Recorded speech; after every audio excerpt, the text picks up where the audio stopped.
गरुडगमन तव चरणकमलमिह मनसि लसतु मम नित्यम्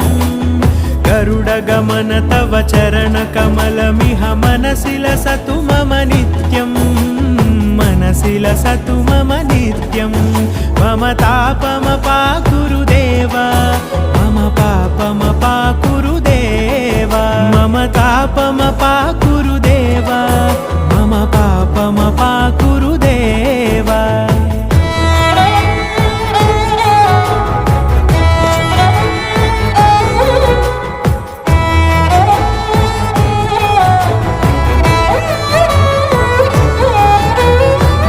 जनयन विधिनमुचिहरण मुख विबुध विनुत पद पद्मा जलजनयन विधिनमुचिहरण मुख विबुध विनुत पद पद्मा विबुध विनुत पद पद्मा